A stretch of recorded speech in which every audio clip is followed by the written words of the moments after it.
Wis. Crita Pak Tani lan Kancil. Salah sawijining désa sing subur lan makmur wargané para petani sami nandur pari, jagung lan sayuran. Pak Tana salah sijiné petani kang temen nandur timun. Timuné saé-saé lan seger. Saben dina ditiliki lan disirami supaya subur. Dumadaka ana kéwan kancil kang rusak tandurané. Timuné padha dipangan kancil. Esuk-esuk Pak Tana menyang sawah nalika tandurane Pak Tana kaget. Loh, kok padha rusak kabeh tanduranku? Sapa ya sing ngrusak tanduranku? Karo nesu-nesu banjur Pak Tana mikir carane supaya bisa nemokake sapa sing ngrusak tandurane. Pak Tana banjur nggawe wong-wongan ning sawah kang dilumuri pulut karet supaya bisa nyekel sing ngrusak tandurane. Liyadina, kéwan kancil mara meneh ning sawah mangan timun karo nyedak marang wong-wongan sawah. Tanpa sadar, sikilé dipancal-pancalké marang wong-wongan sawah terus sikilé kanthil.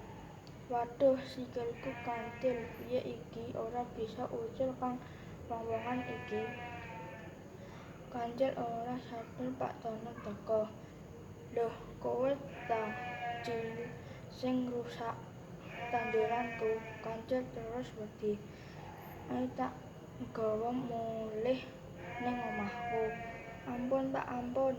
Kula salah, kula nyuwun pangapunten. Kancil karo nangis.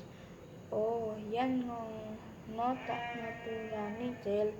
Nanging sesuk aja dibaleni meneh. Ya wis, saiki kowe njaga timunku ning sawah ya. Nggih Pak Tana. Kancil mangsuli kanthi alih.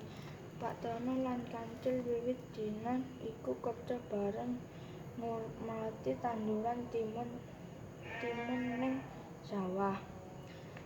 Nalikane panen, Pak Tana ora lali menehi timun kanggo Kancil. Kancil, iki bagéyanmu amarga kowe gelem ngowahi aku njaga sawah. Matur nuwun Pak Tana.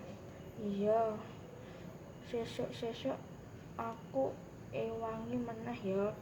Nggih Pak, wangsule Kancil. Sawise Kancil banjur mlebu ana jero alas kanthi Kanthi ati bungah.